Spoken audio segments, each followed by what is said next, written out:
आणि पुण्यातल्या विधानसभेच्या जागांवरनं महाविकास आघाडीमध्ये संघर्ष होण्याची शक्यता किंवा चर्चा आता रंगू लागली आहे।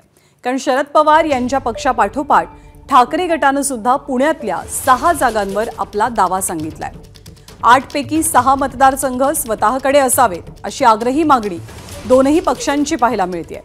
या 6 मतदारसंघात कोथरूड, पर्वती, वडगाव शेरी, हडपसर, पुणे कॅम्प आणि कसबा या मतदारसंघांवरती उद्धव ठाकरेंच्या शिवसेनेनं सुद्धा दावा सांगितलाय।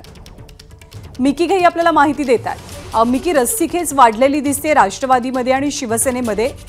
कोणकोणते मतदारसंघ आहेत ज्यासाठी दोघेही आग्रही दिसतात? ज्ञानदा, अगदी रस्सीखेच या ठिकाणी पाहायला मिळते।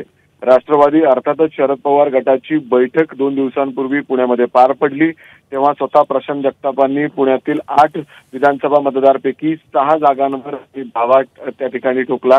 त्याच्यानंतर आता उद्धव ठाकरे अर्थातच शिवसेना गटाचे जर आपण बघितलं तर त्यांनी देखील एक पत्रक जारी केलेलं आहे आणि त्यांचं देखील म्हणणं आहे की आम्ही देखील पुण्यातील 8 विधानसभापैकी 6 जागा लढण्यासाठी तयार आहोत। या ठिकाणी आमची मोठी ताकद आहे। त्यामध्ये कोथरूड, पर्वती, वडगाव शेरी, हडपसर, पुणे कॅन्टोन्मेंट आणि कसबा या सगळ्या विधानसभा मतदारसंघात ठाकरे गटाची देखील ताकद आहे आणि त्यामुळे आम्हाला देखील या जागा मिळाव्यात यासाठी त्यांनी देखील या ठिकाणी दावा केलेला आहे। अर्थातच महाविकास आघाडीमध्ये कुठेतरी रस्सीखेच संघर्ष पाहायला मिळतोय।